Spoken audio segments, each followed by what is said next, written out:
Welcome to new blog. তো চলে এসেছি আজকে নলবনাতে। তো এইখানে যেখানে বসে আছি এটা হচ্ছে শিরিষতল। এই যে উপরে আছে শিরিষ গাছ, নিচে আছে মাচা। তো এইখানটা তো খুবই আরাম, মানে সবাই এখানে আড্ডা দেয়। আর সামনে আছে নলবনার স্কুল।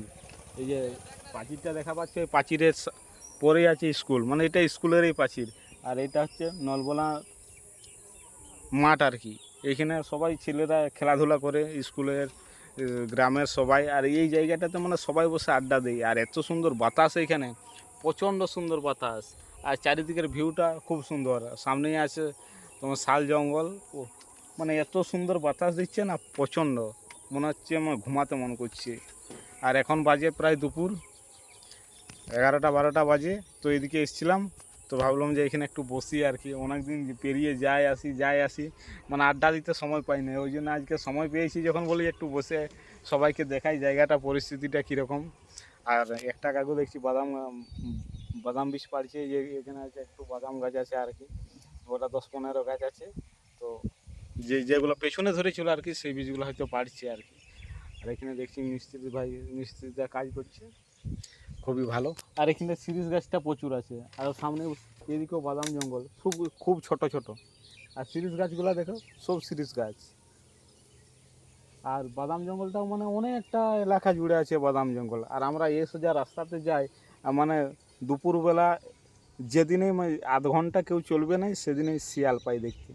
দল বাঁধে শিয়াল, মানে 5-7টা টিম, মানে ফুল টিম, মানে ফুল ফ্যামিলি থাকে।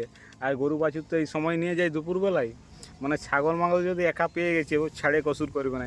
মানে যেদিনেই যায়, ধরে লো যদি 3 দিন যায়, 2 দিন দেখা পাবোই শিয়ালের। কিন্তু ভিডিও করতে পারি নাই, সেই সময় প্যাকেটে থাকে মোবাইলে, তো গ্যারেন্টি তো দিতে পারি নাই যে পাবে। এই ধরে লো এখন আমরা হয়তো যাচ্ছি, আর কোনো একটা গাড়ি আসছে, তখন ঢুকে যাই।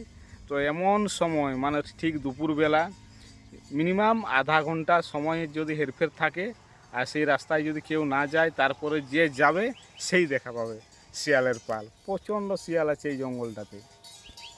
আর এই যে কাকিমা ছাগল খুলে নিয়ে যাচ্ছে, ছাগল আছে অনেকগুলাই দেখছি, ছাগল আছে এখানটাতে। খুবই ভালো লাগছে।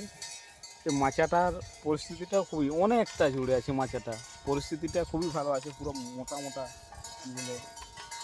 পিলার পিলার দিয়ে মাচাটা তৈরি করা আছে আর কি, মানে ভুট করে ভাঙে যাবে না।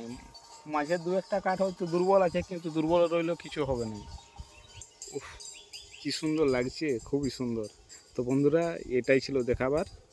আর বেশি আর কিছু বলছি নাই, পরের ভিডিওতে আবার দেখাবে। ভিডিওটা এখানেই শেষ করছি, ঠিক আছে? পরে আবার দেখাবো। ওকে, বাই বাই।